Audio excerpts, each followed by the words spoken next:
Thank you.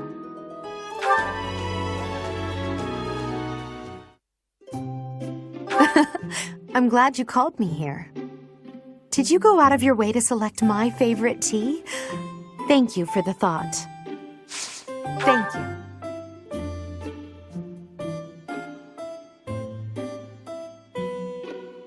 It smells delicious.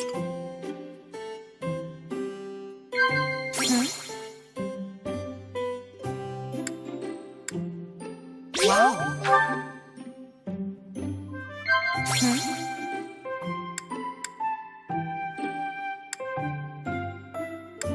Wow. Yes.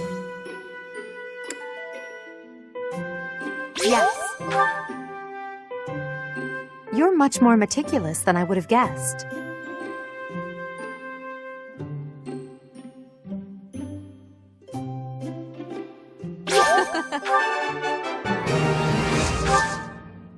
It smells delicious.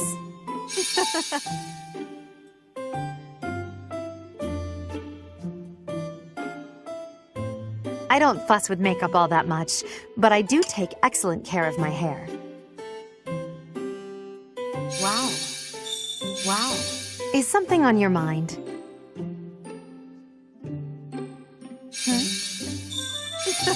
I don't fuss with makeup all that much, but I do take excellent care of my hair.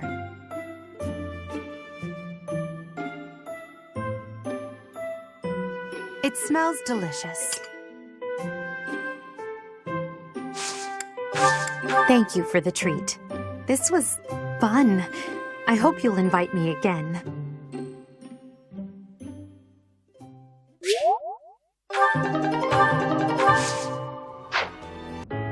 Welcome, Professor.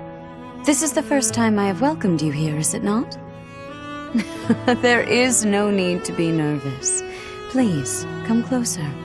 When you speak with me here in this room, you are not speaking with the Archbishop, but with Rhea. It's just me.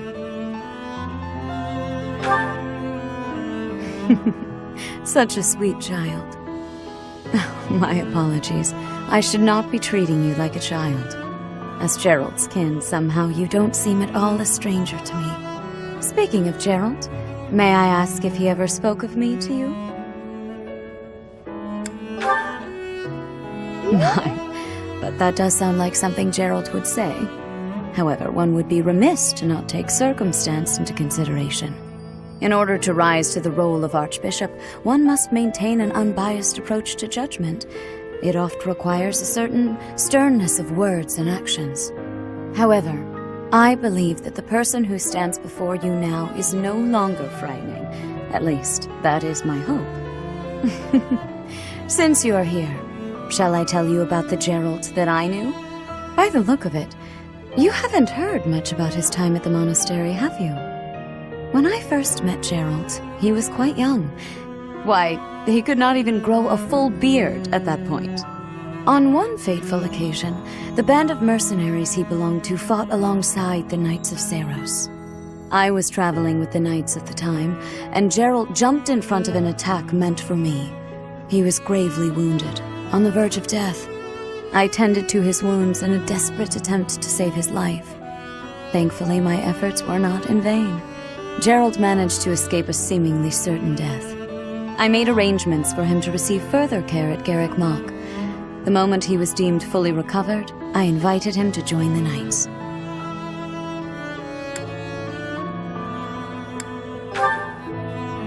Well, it is not a story I have often repeated. Even at the monastery, there are not many who know that. I tell you this because, to me, you are the child of the one who saved my life all those years ago. And also...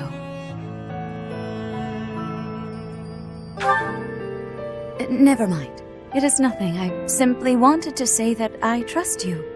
By coming to visit with me today, you have... well, suffice it to say that my day is brighter than it otherwise would have been. I thank you for that. Hello, Professor. It is so nice to see you here. It brings me great joy to know that you wish to visit with me again. I have this odd feeling that recently you've been trying to avoid me. I am relieved to hear that. In any case, I am delighted by this opportunity to speak with you again. My, how laughable I must seem. I imagine you must be dumbstruck by how unbecoming my behavior is for the Archbishop of all of Fodlan. Oh, please do not waste your apologies on me. I am perhaps oversensitive. But thank you all the same. You are very kind. In any case, how are you feeling? Have you experienced anything strange since you began wielding the Sword of the Creator?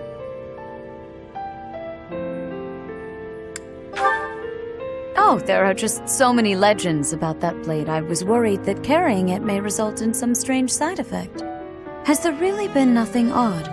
A tightness in your chest? Strange dreams? Anything of the sort? Strange dreams, you say? They may very well have something to do with that relic of yours. Please know that you are welcome to come to me about anything. I am here for you, always. By the way, when I see you at work giving such splendid guidance to all of your students, I want you to know that it brings me great joy, as though I myself am receiving the benefit of your kindness.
I'll keep my voice down.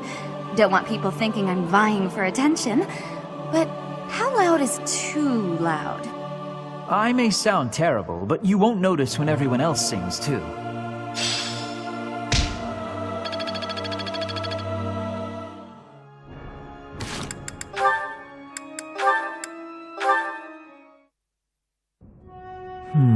Where has it gone? Lynn, you got a minute? Oh, Dorothea. Are you done being alone? Please, don't say it like that. I let the gossipers get to me, and I snapped at you. Can you forgive me? You have my forgiveness, although I remember no wrongdoing on your part. Oh, well, thank you, I guess. So, do you feel better? About the gossip? Not even a little bit. I need someone to talk to, and I figure it should be you. Oh? Okay. What is it? About the things that those soldiers were saying. The truth is, I agree with them. Selfish as I am, I curried favor with a noble so I could enroll here. An orphan like me, here. Crazy, right? Everyone else here is noble, or rich, or both. I don't deserve any of this. Honestly, I don't deserve to be here at all. I'm doing the best I can, of course, but sometimes I wonder if it's enough. Dorothea, if I may offer a bit of advice, you have no reason to face anything you do not wish to. If the past distresses you, then just let it go. It's as simple as that. But it's my past. You can't escape your past. You've probably overcome a lot of tough times, haven't you? I think that's incredible, really, but why not just let go of the suffering and run away from the memories that cause you pain? I suspect you'll find it a better way of living. I know I do. That's not living, Lynn. It's running away. If I leave my hardships behind, then all of that means nothing. Good point. Well said. Yet, I propose ignoring your past changes nothing of who you are today. I see before me a great woman who should not be bothered by idle gossip. Even if you dropped everything and took a nap for 1,000 years, you would still be you. What an example. I don't quite get it, but I am a bit envious of you. Still, I can't live the way you do. At least try it. Go take a nap where a noble will see you. Give them something to talk about. Maybe I will.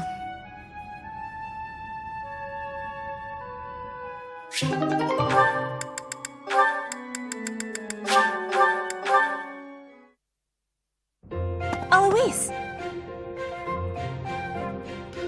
Who goes there? Oh, Petra, it's you. You appeared out of nowhere. I have a question to be asking you. Sure, I don't mind. I'll answer your question. You are always surrounded by people. When you speak, they smile. I feel envy. I want to know the secret to having a happy conversation. Ah, you need a lesson on breaking the ice. That's a slippery subject, but I bet we can crack it.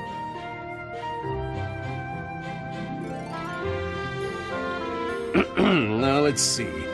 Well, the crucial thing is to start conversations. Be proactive about saying hello. Ask questions. Also, it might help to stop sneaking up on people. Start conversations. Stop sneaking. I am understanding. Is there more? Well, you can always try throwing in a joke to lighten the mood. The trick is to keep trying so you get practice. Put your best foot forward. And try not to put it in your mouth. What are you saying? Why are you laughing? Oh, I just made a little joke. A joke? Can you give me more explanation? Put your best foot forward. That's an expression people say that means try as hard as you can. And putting your foot in your mouth doesn't really mean what it sounds like. When you put your foot in your mouth, you are saying something rude without meaning to. And so, what am I going on about? There's nothing worse than trying to explain a joke.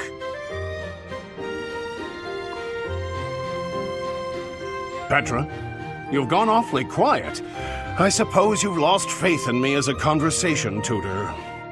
You are playing with your words. We do such things in Brigid, too.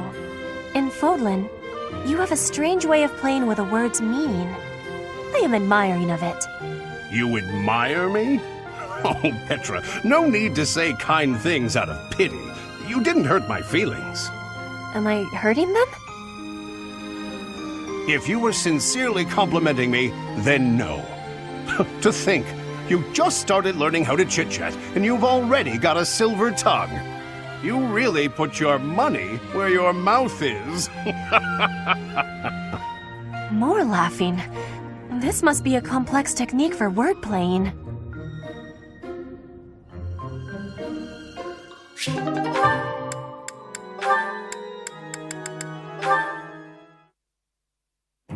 Alois, I was hoping you could tell me some more stories about Captain Gerald. You'd like to hear about Gerald's adventures? You seem quite taken with these stories, Leonie. Can't hurt, can it? All our work for the day is done. So remind me, how did you meet him? It all feels like ancient history now. You see, the captain was visiting the kingdom of Fargus. Uh-huh. Go on. His previous squire had died from a ghastly plague. Then one day, he came upon me and appointed me his new squire. At that age, you must have had some real talent and courage to stand out as a future knight.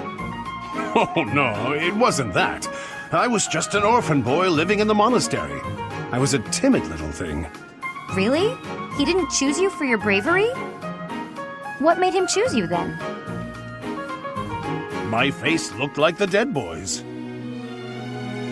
What? That's it? Well, I asked the captain, and that was the only answer he gave me. Ha! Abrasive to the last. That's Captain Gerald for you. Yes. In those early days, I would sometimes wonder whether he was right in the head. When I saw him on the battlefield, though, those concerns were laid to rest. Anyway, I think I hear your professor has been looking for you. You'd better scram. Oh no, you're right. I'd better go. See you around.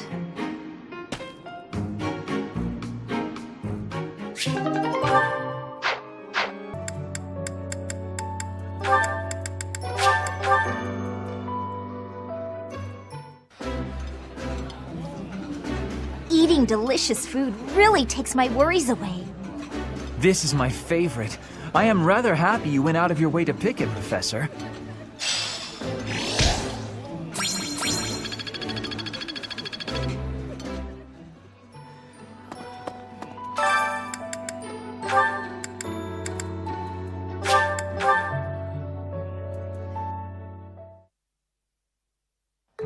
My cooking is so good, it's been called seductive. Should I show you what I can do, Professor? Right. I do so enjoy cutting up vegetables in preparation to cook. So I'll do that and leave you with the cleanup. Oh.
Caspar, your stomach will burst if you eat all of that.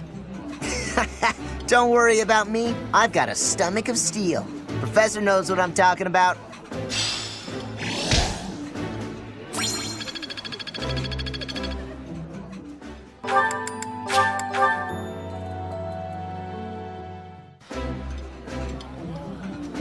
Ooh, this is my favorite. You've got great taste. This is delicious! My absolute favorite!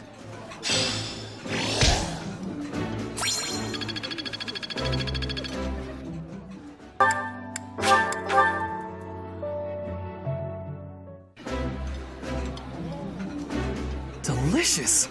After a scrumptious meal like that, I feel that I can really seize the day. I like this dish. It was my father's favorite.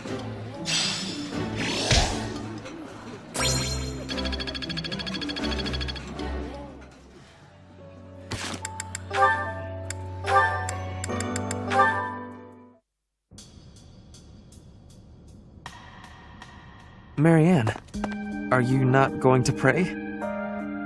I finished. What is it? I just wanted to apologize. It's fine, Ferdinand. You did nothing wrong. Last time we spoke, I did not quite finish saying what I wanted to say. You say I did nothing wrong, so perhaps you will hear me out this time? Very well. What is it? Rather than mourning the way things are, is it not better to accept reality and move forward from there? Accept and move forward? Precisely. You curse your heritage and reject your present situation. That makes you gloomy, even despairing. As long as you are held back by that way of thinking, nothing is ever going to change. What about you? Do you really believe that you accept whatever comes in life? I do. Come what may, I will never falter. How? Well, each person is born with a purpose. We must fulfill that purpose, no matter our circumstances. It imbues our lives with meaning and direction. That is what I believe, anyway. Everyone has something they are meant to accomplish. That is true for nobles, commoners, even bandits. I see. So that's what you believe. Do you really think it's possible that someone like me has a purpose to fulfill? Yes, of course. Oh. I'll give this some serious thought. Thank you, Ferdinand. Your words have deeply moved me. Is that so? How wonderful. I will pray that you find the answers you seek.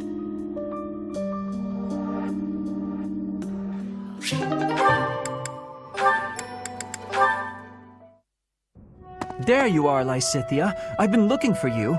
So, I have a hypothesis about your crests. I know you're the one who sent me that anonymous letter. There are things we must discuss. Ugh, it sounded like some bizarre love letter. What? No, of course not. However, I wonder what you would have done if it was. Now I'm just confused and grossed out. I'm sorry, but that is not the overall topic of discussion. Do pay attention. Pay attention to you? As though anything you say is worth listening to. It's not like you can tell me anything I don't already know. You don't have a very positive opinion of your crests, do you? That's why you should listen to me. I've dug through all my books, and there's no record of anyone being born with 2 crests. You are, to be blunt, an impossible occurrence. For you to have a second crest, it must have been forcibly implanted after birth. Is that your theory then? Yes, it is. To further the theory, if the power exists to implant a crest, then it must be possible to remove one too. And that is the real issue at hand. I could have one removed? That's what Hanneman is working on understanding. I'm helping him with it. Professor Hanneman. Based on your reaction, it seems you want one of your crests removed. I don't think I'd give up having 2 crests if I were you. Is that so? Even if you'd gone through horrifying experiments, endless trauma, and if you knew that all this pain meant you'd die very, very young? That's what you'd think? You're completely lacking in empathy, so of course you would make such a crass and foolish assumption.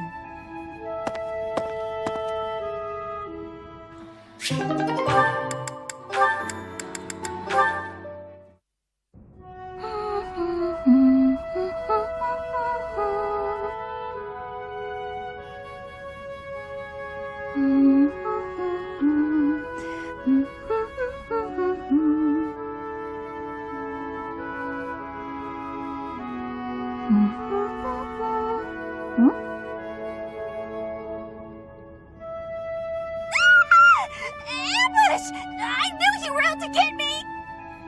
Ah! Bernadetta, please, calm down! Calm down? Sure, why shouldn't I? Nothing's more relaxing than being spied on! I just love it when huge scary men lurk behind me with their insidious smiles and heinous schemes! Ugh, you just want to make me a laughingstock, ruin me in front of everyone! I know it! Please, listen! I only came to hear you play. That's it. Promise. I'm not gonna make you perform in front of everyone else.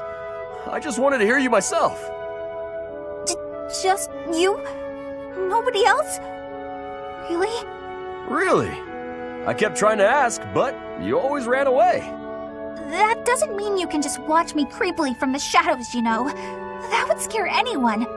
You're right, I'm sorry. I just didn't know how else to get your attention. You get so scared. But it looks like I ended up scaring you anyway. I'll leave you alone, Bernadetta. I really just wish I could have heard you play. Raphael?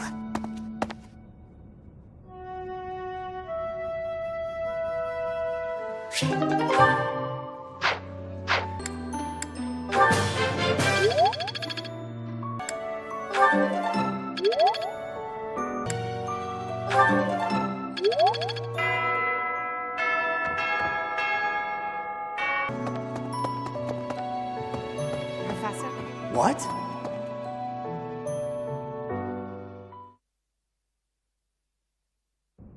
Professor, will you join me? There's something I must do. It will take a few days, but I promise we'll be back in time for the ceremony at the Holy Tomb. It's meant to be a secret, but I'm going to Enbarr, the Imperial Capital. There is something I must do there.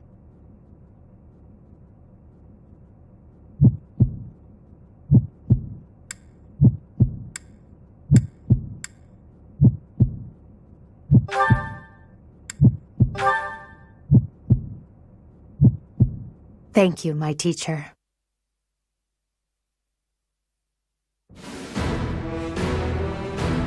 Father, forgive me for asking this of you. I know how much pain you're in, how the burden of the throne weighs heavily on you. And so... There is no need to apologize, Edelgard. You must know that I do not have much time left in this world. The time has come. Thank you, Father. Now, to complete the Imperial succession, you must relinquish your crown here in the throne room. The Archbishop of the Church of Seiros would normally act as witness, but my professor will fill that role instead. Edelgard. From this day forward, the weight of the Empire's future shall rest upon my shoulders. All that I do will be for the benefit of the people of Fodlan.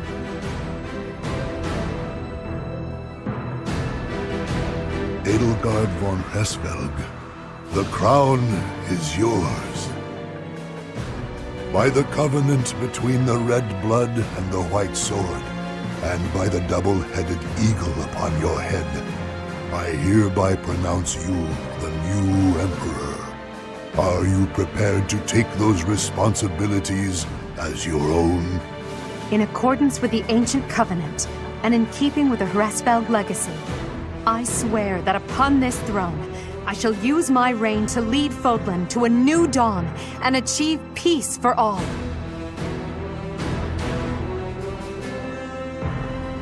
The Imperial succession is complete. My daughter, I regret that I could not do more for you. When you were stolen away to the kingdom, when the Prime Minister did those horrible things, I could only watch in horror. I understand, Father. In those dark times, your eyes and your fists were my salvation. Within your eyes, I saw true care. And upon your fists, clenched tight with indignity, I saw the blood that dripped and fell. Even as I bled, I felt that you too must also be bleeding. Your Majesty, you must not leave your sleeping chambers in your condition. Ah, Edelgard. I did not expect to find your Highness here. Prime Minister, you have misspoken. I am no longer your Highness, but rather your Majesty. Impossible! It is true. Edelgard is the new Emperor of the Etrestian Empire. We will summon the officials and prepare an ordinance at once, and you, Prime Minister, are dismissed. It will be some time before you are allowed to make contact with the outside world again. No! How can this be? Understood, Your Majesty. Edelgard, my dear El, I leave the fate of Fodlan in your capable hands. Father. Thank you for staying by my side, Professor. Now that I'm the Emperor, it's time to grasp my destiny. After the ceremony at the Holy Tomb, I must return to Enbarr. This may be the last we see of each other. We are out of time, my teacher. Everyone is waiting for us. We must go.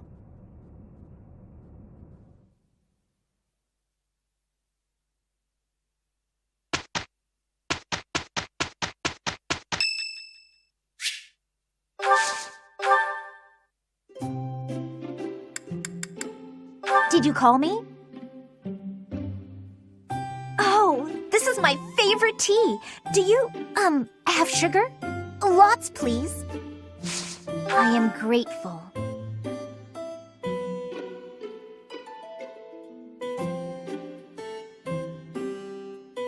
This is delicious.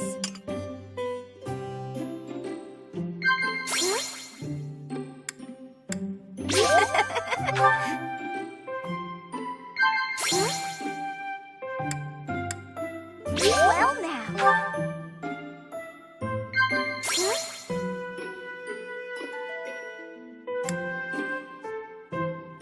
Well now. It's not in me to put energy into things that won't yield results. I just don't see the point.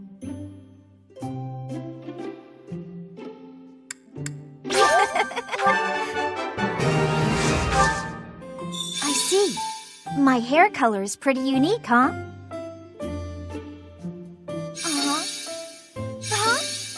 I see. Tea is nice and all, but it's not much good when you don't have sweets to go with it. This is delicious. Is that... My hair color is pretty unique, huh? Ah, that tea was delicious. Invite me again sometime. See ya!